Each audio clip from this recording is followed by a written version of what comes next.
Before we begin, here's how to earn continuing professional education credit for attending this session. Gain valuable insights by attending the podcast, then complete the assessment test to download your certificate. To do this, follow these simple steps.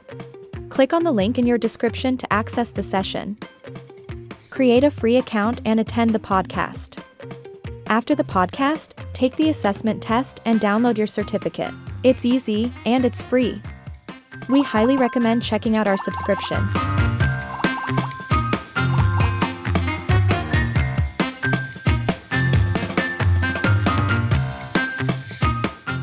That makes sense. I mean, those stories are grounded in employees' experiences, right? So it's a great transition into the second part that we wanted to talk about. Farhan. Yes, thank you, Dr. Ali. As Dr. Rothwell last mentioned, HR has a pivotal role in the employee experience and does have a lot to do with it. And as the world of work is changing, there will be some new challenges. Let's start with Dr. Rothwell. Dr. Rothwell, as employee expectations shift, how can HR can be sure that they are meeting up the needs of a diverse and evolving workforce? Well, it all begins with effective communication. When I was in the corporate world running recruiting, selection, and onboarding and training in a Fortune 50 multinational company, we used to do focus groups with new hires at the 6-week and the 6-month point. And we wanted to find out what was going well and what was not going so well with their experience with the organization.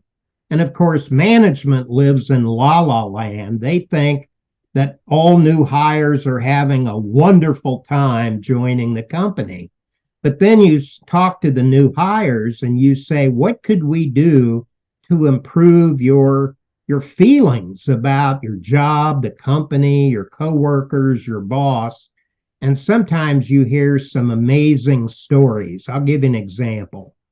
In the focus group, one of them that I ran, we asked employees, what was the biggest challenge you faced on your first day?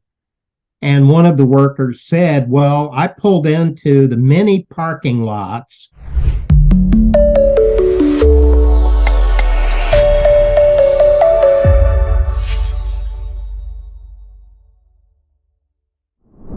Welcome to HR Talk, Unpacking Trends and Innovations.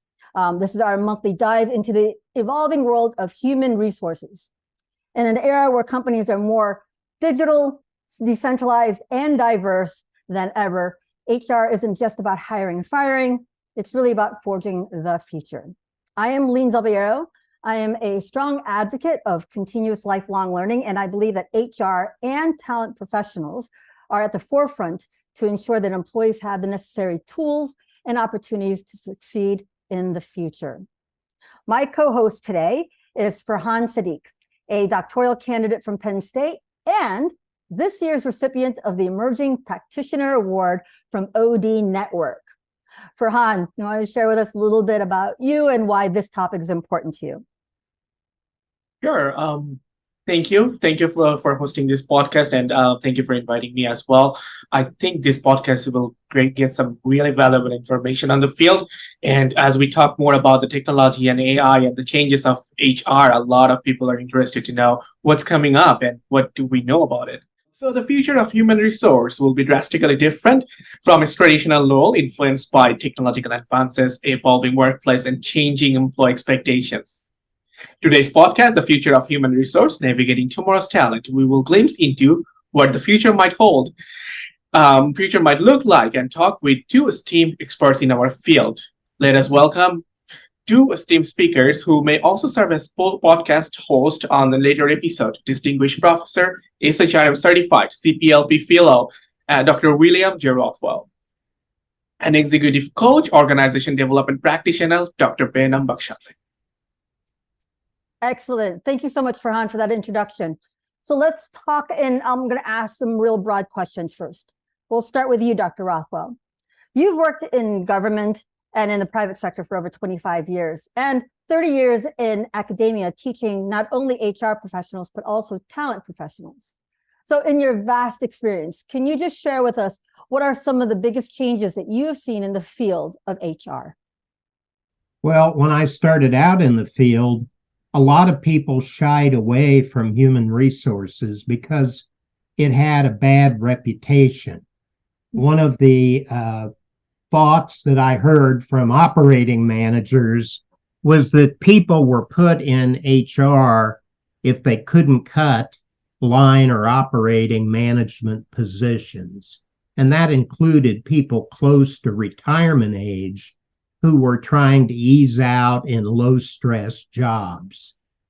Today, a lot of people have found that one of the fastest positions that loses their jobs quickly are HR people because they are squeezed between the profit demands coming from senior leaders and the demand for more voice and empowerment from workers from the bottom up. So we call that the squeezed tomato effect. People are squeezed between the two forces of top management wanting to hold down labor costs and workers wanting more say in the decisions affecting them. Interesting. Dr. Bakhshandeh, as an executive coach who's worked for over 30 years with small, medium, and family-owned businesses, what is the most significant shift that you've observed in HR practices, specifically around coaching and mentoring? When I hear HR, the reality is not every company's HR have a power to do changes, especially when it comes to small businesses or family-owned businesses, family that is running the business, have an HR to just write the paychecks and enforce the policies.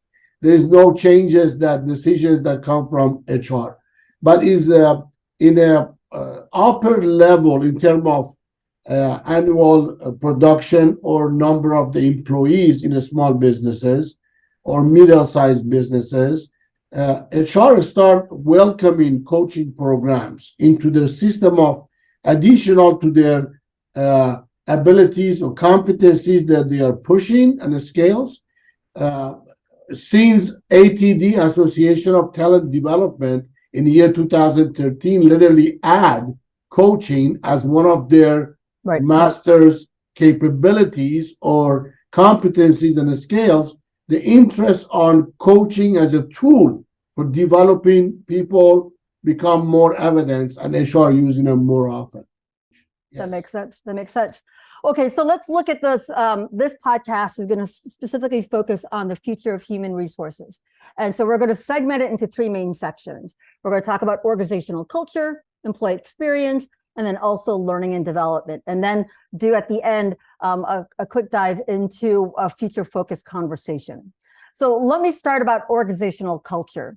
Dr. Behnam, first, let's define what it means by organizational culture, right? How has the definition changed since we now work in a very remote and hybrid space? Does organizational culture look different now than it did before? Well, in terms of terminology or definition, organization culture definition is not that vary from definition of culture itself. Culture is defined by set of norms, social practices, religious practices, or location, customs, food that make a culture of location, right? Mm-hmm. And then there is a lot of characteristics as a norm that goes with the culture. I tell you a story about culture. I born and raised in Iran. I was 29 years old, long time ago when I came to United States. And I raised in Persian culture, Iranian culture. And I married an American girl, right? And in American culture, telling someone, oh, shut up, is an endearing thing, right? You say, oh, shut up, is a joke or endearing concept. But because I was living in the United States for a long time, it was okay with me. But in a Persian culture, shut up is one of the highest insults you can tell someone. So here my parents come to my house and my American wife telling me, oh, shut up. Oh, you can see my parents' face. Right?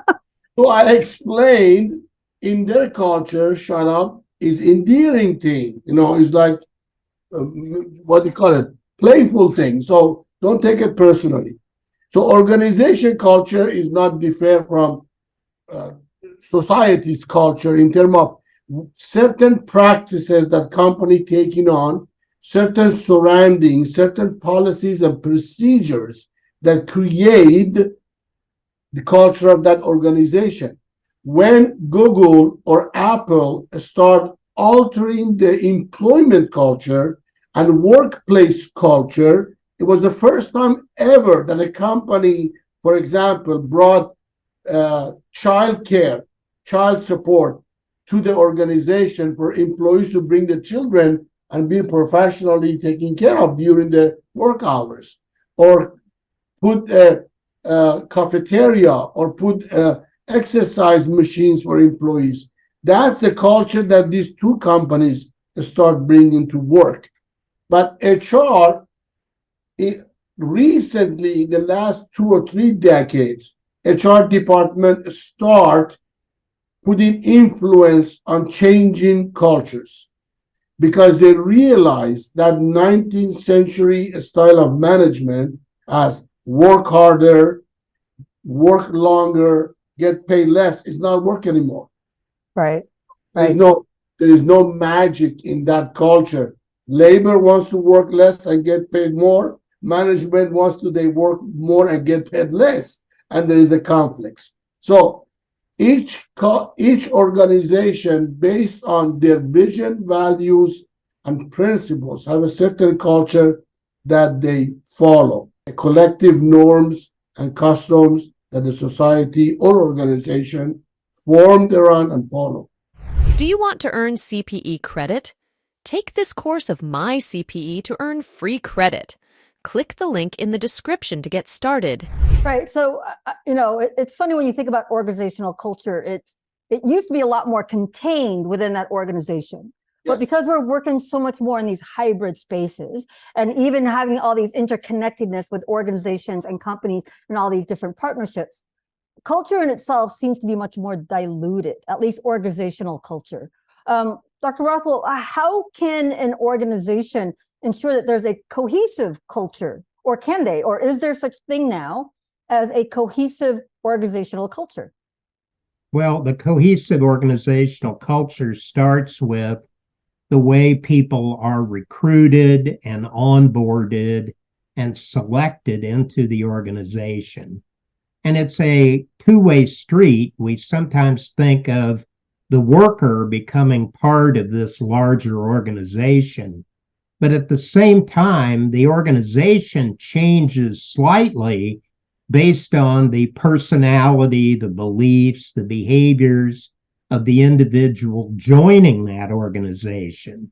So on the one hand, we talk about enculturation of the worker, but we also talk about personalization of the organization, meaning that the addition of a new person changes the group or team they are part of.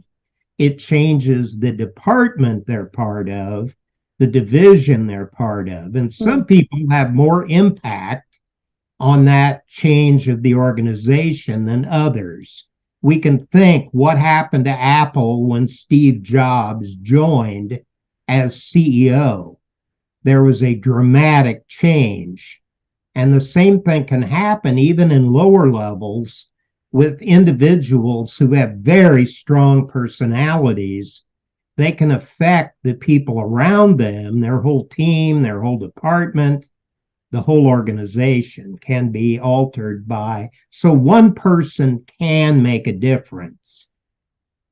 There's something I want to add to what Dr. Rothwell said about new person coming, right?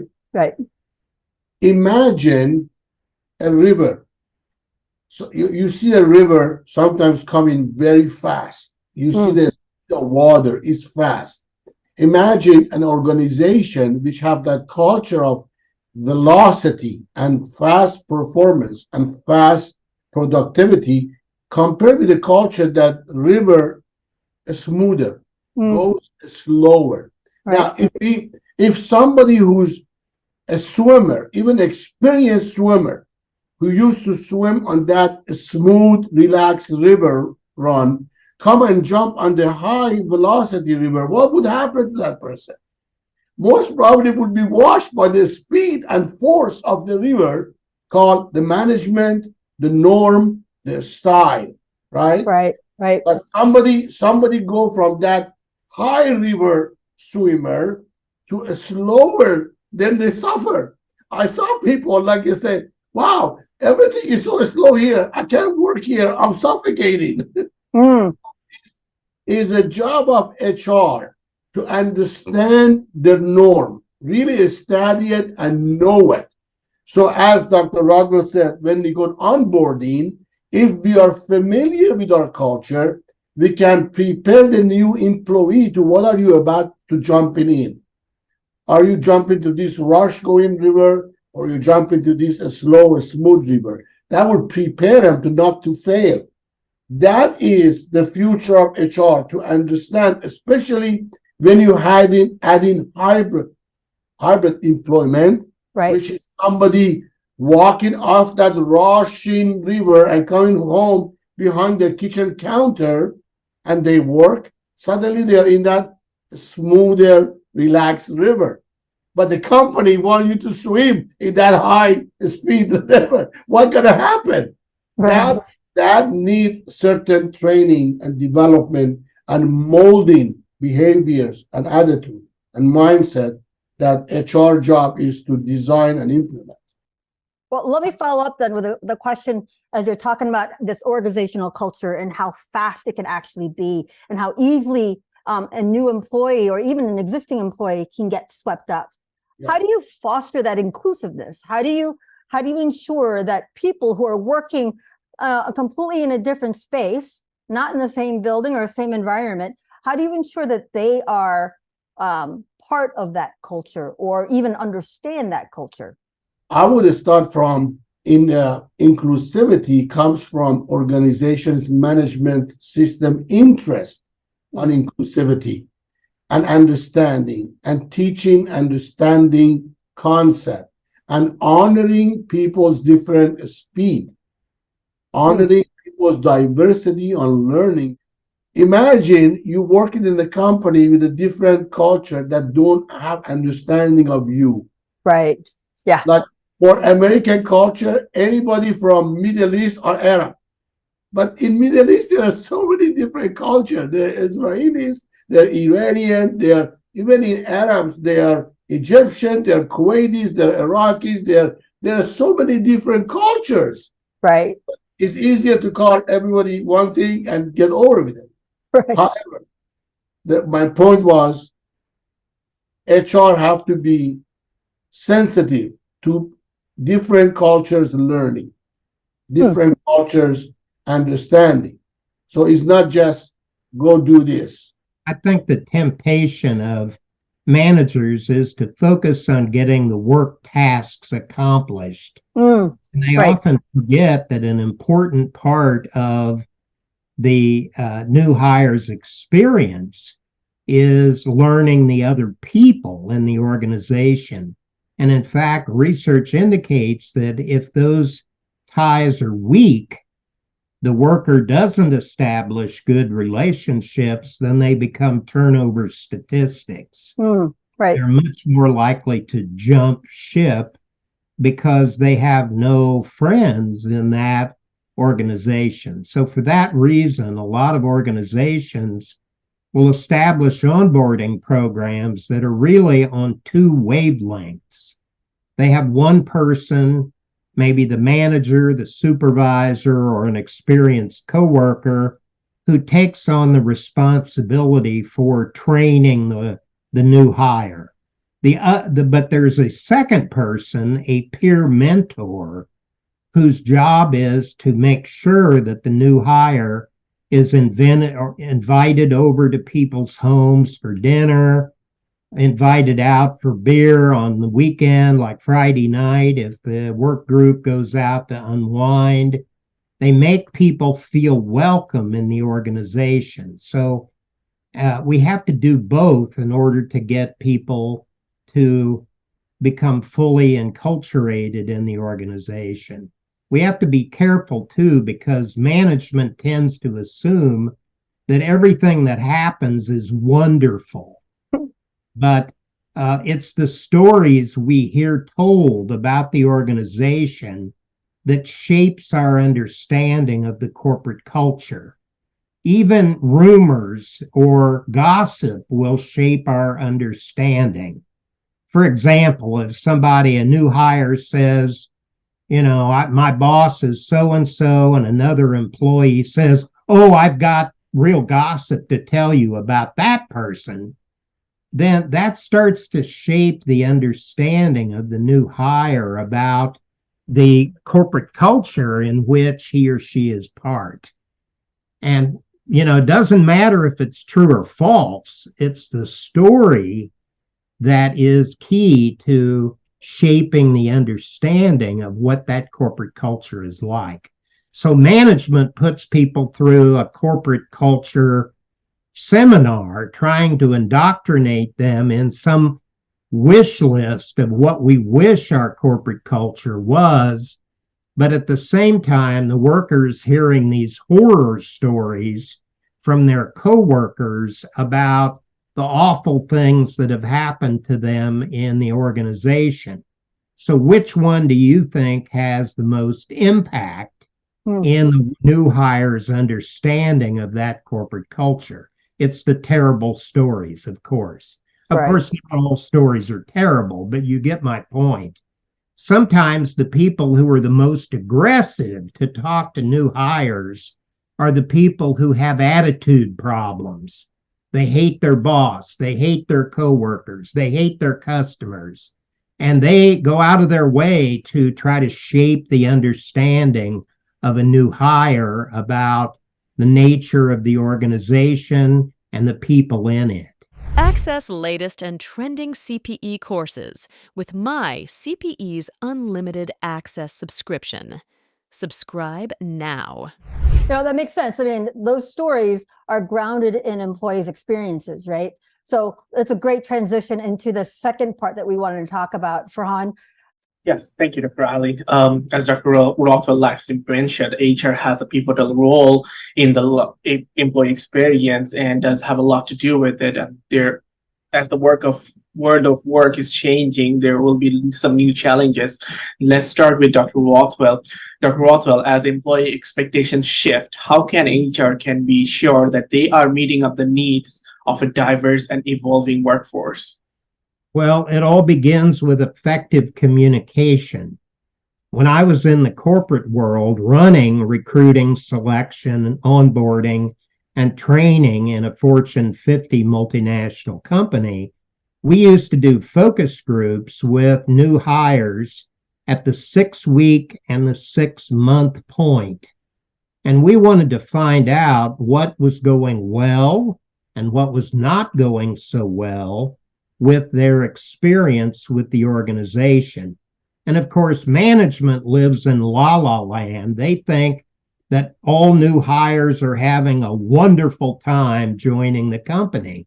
But then you talk to the new hires and you say, what could we do to improve your feelings about your job, the company, your coworkers, your boss? And sometimes you hear some amazing stories. I'll give you an example.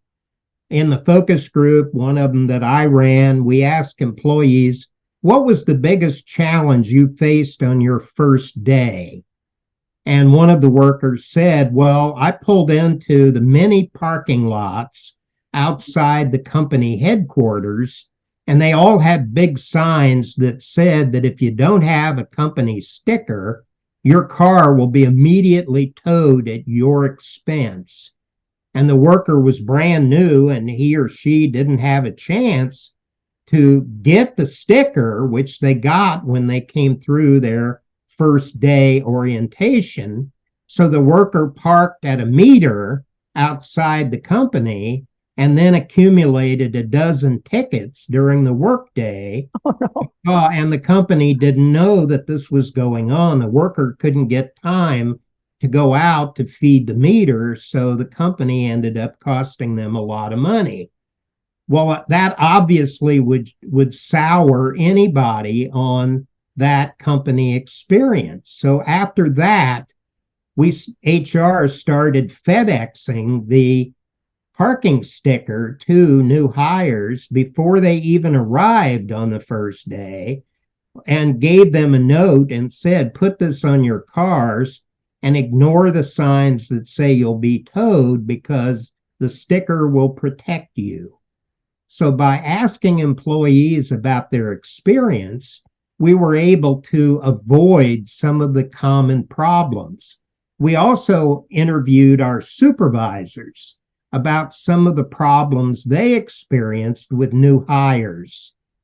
And they shared with us things like ghosting of employees, where the worker doesn't show up on the first day and the supervisor says, where is the person? And it turned out the new hire didn't know how to call in sick on their first day, so they didn't call anybody.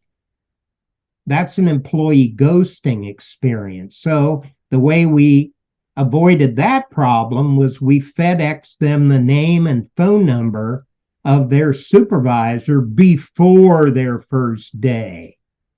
So a goal is to anticipate employee needs before the employee even knows that they have that need, in order to avoid some of the problems that can sour even a nice employee on the worker experience in that organization.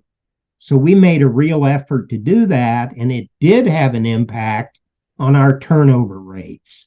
That we studied that. We took a baseline before we implemented the changes, and then we studied the results, and the turnover rates dramatically dropped as a result of our efforts to anticipate what kind of problems people were facing early in their work experience with the company. Very interesting. So anticipating the employee needs is a great answer. But what do you think about the global events such as COVID influencing the expectations and the needs, and how HR managers can better handle the situation? Well, I think COVID reinforced something that has always been true, which is HR bears a responsibility around safety and health in the workplace. And historically, manufacturing companies have been more serious about focusing on that, perhaps, than service firms. They used to joke in my company, we were an insurance company, and we were asked to develop a list of hazardous substances. And I was given that chore, and I said, we don't have any hazardous substances. This is an insurance company. They said, yes, you do have hazardous substances. Water in the toilet is a hazardous substance because people could drown in it. I'm not kidding you. That's what the government said. Or the ink in the photocopy machine could cause rashes on employees. But because of COVID, HR was tasked, even in service firms, to take the role of health and safety a lot more seriously. Like at Disney, they started to clean restrooms every 15 minutes. Oh my gosh. So that employees and customers wouldn't get sick while they were in a theme park. So that's an HR role, and it requires proactive thinking on the part of HR people. How do we keep people healthy? How do we keep people safe? Not just customers, but workers too, because we depend on them to serve our customers. Excellent. Let's shift to the training and development part. Dr. Behnam, why is the employee training and development critical in the current business environment? I tell you a story, which is make a lot of sense for people who run businesses or use training and development, right? It was a Thanksgiving, like it's coming, right? Thanksgiving. And there's 4 generations family get together. There's a grandmother, there's a grandmother, there's a daughter, and there's a granddaughter. So the kid watching her mother grab the big ham, cut both ends of the ham, and put it in the oven. And the kid said, Mama, why you cut both sides of the ham? And the mama think, I don't know. My mother always did that. Let's go ask my grandmother. Grandmother, why you always cut both ends of the ham before you put it in the oven? She said, I don't know. My mother used to do that. They went to grandmother, grandma. Why you always cut the both end of the oven? Said the oven was too small. So at the time, 70 years ago, the oven was small. Right. Today's oven, you can put 2 ham and a turkey and you're okay. So what does it mean? A lot of companies keep repeating what they know how to. Mhm. And when you talk to them, they say, well, we always did it that way. Critical position of training and development, right? Time has changed. Market has changed. Globalization pushing us, right? Fair competition between countries outside United States competing with United States, right? Older generation, baby boomers, or generation after that, they are not interested to soft skills. What do you mean I have to be nice? What do you mean I have to be polite? What do you mean? Get the job done. So new generation coming to, suddenly the nature of training and development changed. Before, when you hear training and development, you were hearing hard scale, automatically thinking, oh, they teach us welding, machinery, accounting, bookkeeping. This day and time, right now, I'm in the process of writing a book on a scales gap, on soft skills, on 4 C's scale, critical thinking, communication, creativity, collaboration. That is what's missing in today's market, in today's organization.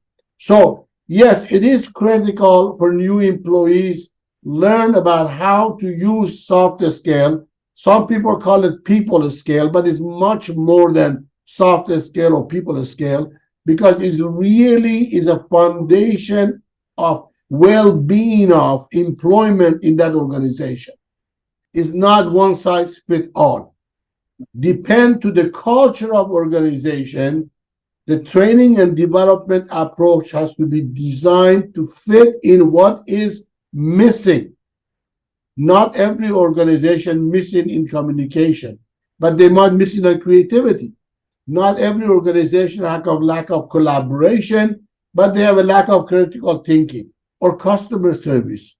Oh dear, these days and time, you talk to 10 people, regular people, your friends and family, 9 of them complaining about call some companies, and they had a horrible customer service experience. So again, depend to the need of organization, which is come from diagnosis and analysis and writing a report, going through the entire OD system and finding what is missing, then designing training and development either from internal agent or getting the external consultant to come and train people.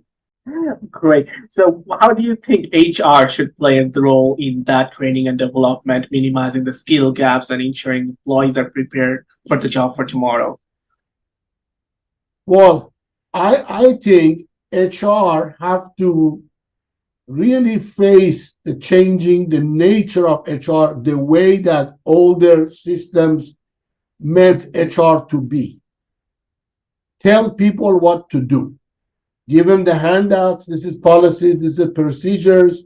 you have to do this and handle the accounting or bookkeeping or payroll or vacation and stuff.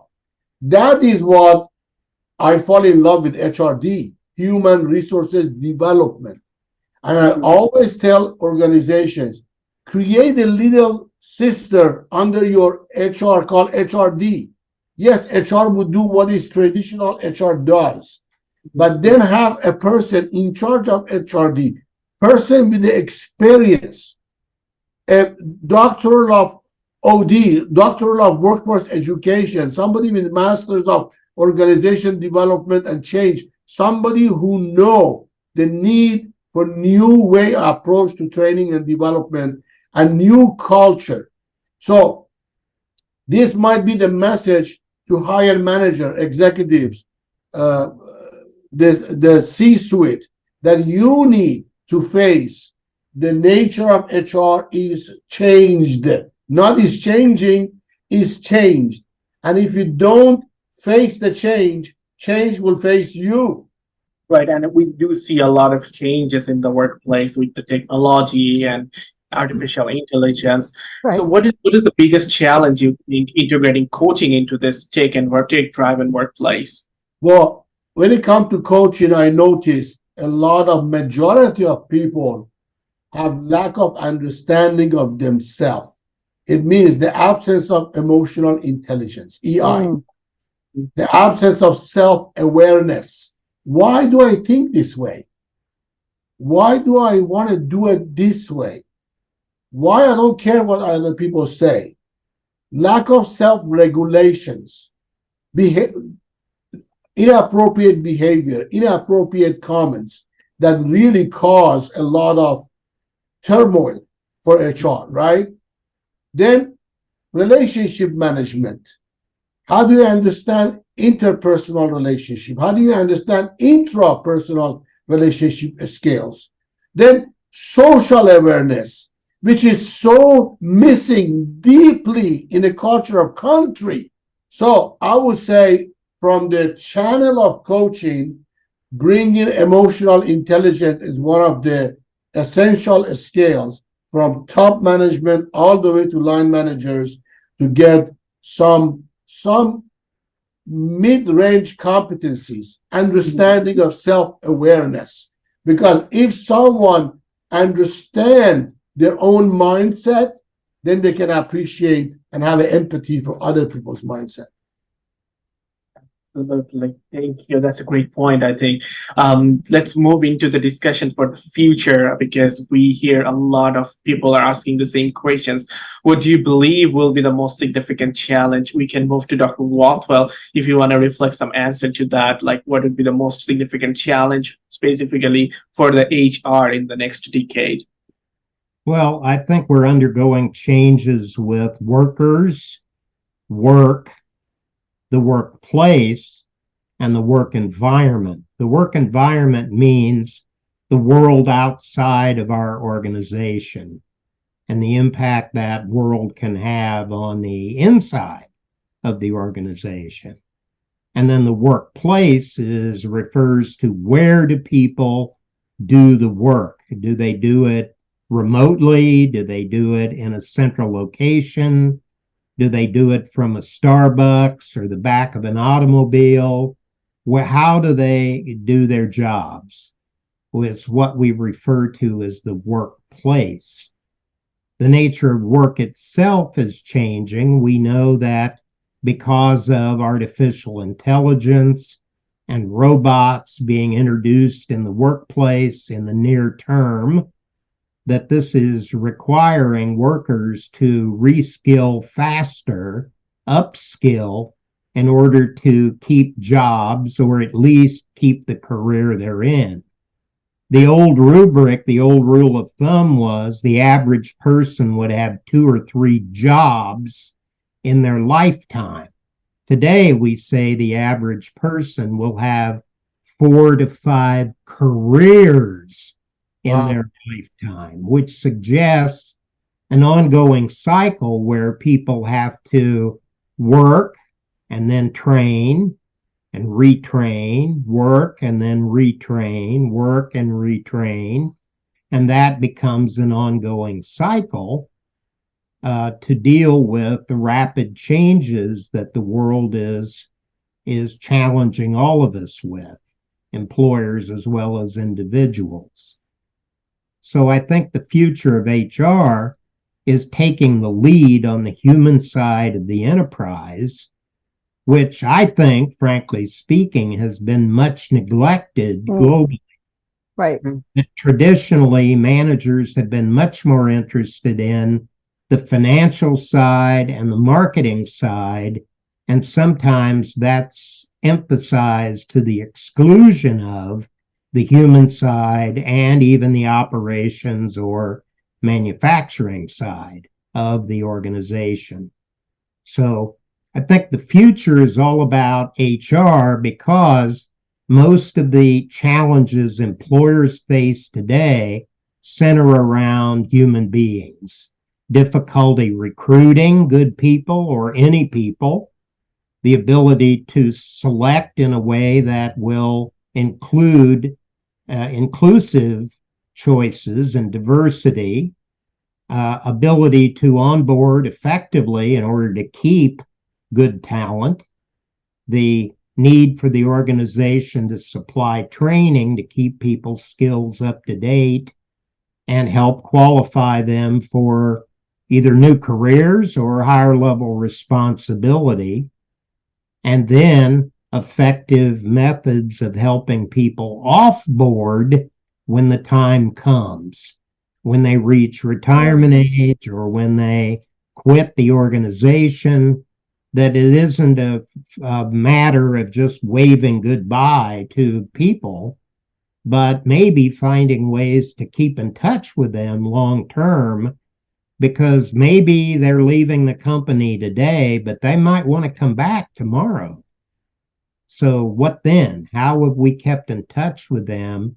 What do we know about the skills that they've acquired since they left the organization? So I think HR has a lot of new challenges because of the way the world has changed in the last few years and the way we expect it to change over the next 5, 10, 20, 25 years. Great. We just want to know briefly, as both of you are training a lot of HR professionals for years, even you're training the trainers and the professionals themselves, how you are preparing them for the best future, or what's the change that you want to see in them as the future shifts? Invest on your HR department by having HRD division. That's one thing. And then invest on training and development, unconventional training and development. What do I say on conventional? Emotional intelligence training, 4 C's scales trainings, mindfulness training, self-awareness training. These are the things that people pay attention these days. Even the younger generation that come to employment and labor market, they have a high understanding of these definitions. They know what emotional intelligence is. They know what self-awareness is. Maybe they're not trained on it to become somebody who can distinguish it and apply it while they're working with other people. But they understand the concept. That the whole concept of manager as coach is something that Dr. Rothwell and I wrote about and we promote. Like in the companies, how about you developing your change agents as manager as coach? You already have the manager, teaching them on coaching, at least at the basic level of understanding, even directive coaching, and let the whole thing grow. Right. But that comes from company have a vision for it. Without that vision, it's not going to happen. So I know Dr. Rothwell talks a lot about succession planning. Dr. Rothwell, what do you think should be the shift in the HR as the workplace is shifting? Well, some people believe that the movement in HR should be away from the compliance mentality, where HR's focus is on avoiding risks like breaking government laws or city ordinances or getting into trouble with labor unions. The HR has traditionally been the risk aversion police, trying to keep us out of trouble. But that really doesn't grow productivity. It does not create a positive employment brand. It does not lead to an organization where people want to work to their peak. And in order to do that, we have to think of HR's role as more than just compliance. It's about unleashing human potential. So that's pretty important. But I would add that I was once asked by a famous newspaper, I won't drop their name, about the competencies or the skills that HR people need. And I said at the base, it's all based on an understanding of labor law. But a lot of HR people have no understanding of labor law. They've had no coursework in it. They've not read anything about it, and they depend on their company legal counsel, which is often a big mistake because lawyers specialize and corporate attorneys don't know very much about employment law. So HR people should know of the basic employment laws of the country of which they're part. In the US, that's very complicated because we have federal law, we have every one of the 50 states has laws. Every one of the big cities like New York and LA have their own labor codes and ordinances. And it's HR's job to make sure our company stays out of trouble. But more than that, HR has to be equipped to give managers advice about the best way to deal with the challenges we face with human beings in the workplace. And sometimes HR people lack the self-esteem to be just as assertive with operating managers as those operating managers are with HR. So we need to learn how to be as assertive as other managers are. So those are just a couple of things I would say. Every day the courts hand down rulings at the federal level, at the state government level, at the local level, and HR has to keep track of all those because they may affect the employment relationship with our employees. And if you're a global company, then you really have a challenge. Right. For example, in China, they have 4 different labor systems, 4 different sets of labor laws, depending on the type of company you are. If you're a joint venture, if you're government owned, if you're a multinational, etc., there are different labor laws that affect your business. So it can get very complicated. Right. Well, we're approaching the end of this. You both have shared some really interesting points and stories and talking about HR as a whole. And this goal of this podcast is to really dissect some of these emerging trends. So in part of our wrap-up discussion, we want to kind of focus on the HR professional themselves. So for the both of you, what are some, based on your experience, your expertise, what are some advice that you can give to an HR professional who is working in this dynamic, changing, technology-driven environment? What advice would you give them? What books or resources or even thought leaders that you think that they should listen to besides yourselves? What do you think they should listen to help them prepare for the future?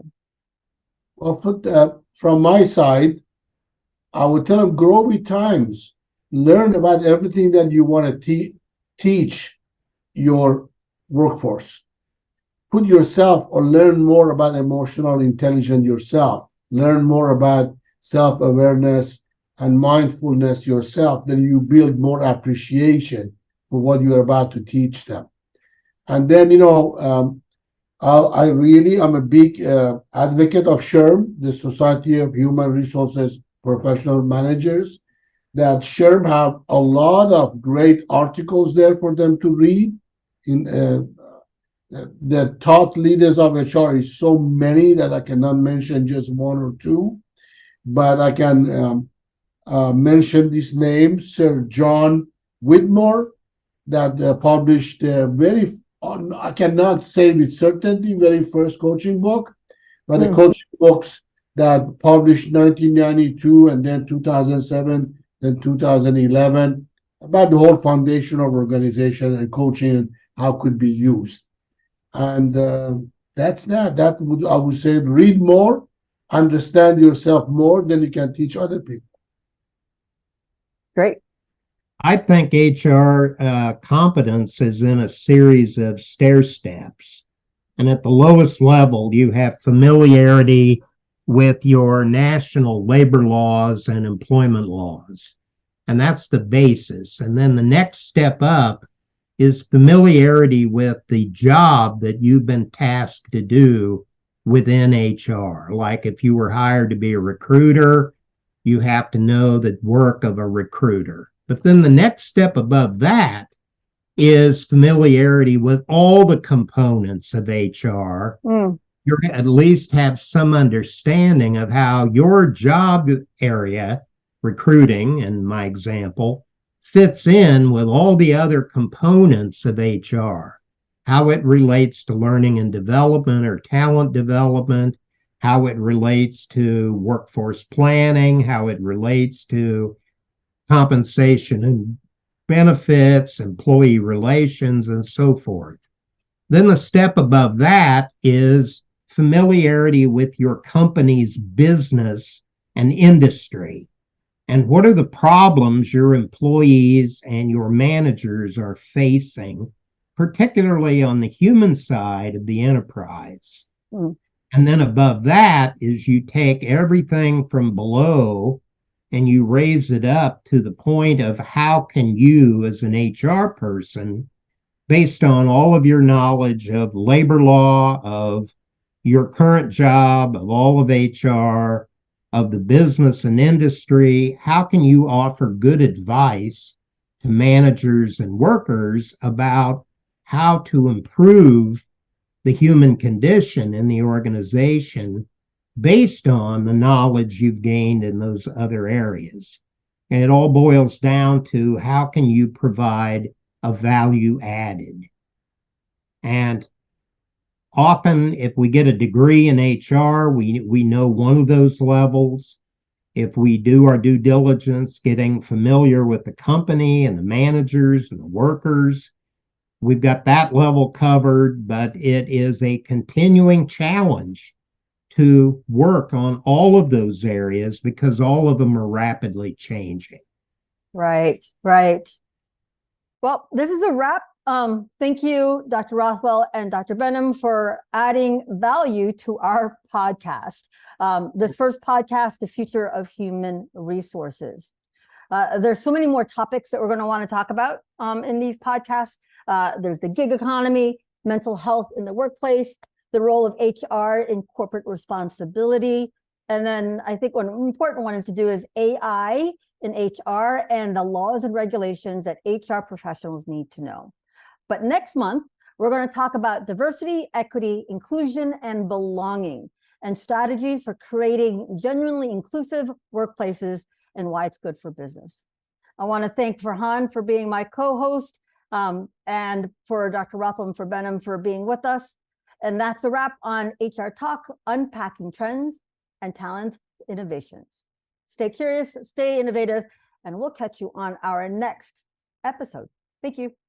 Access latest and trending CPE courses with my CPE's Unlimited Access subscription. Subscribe now.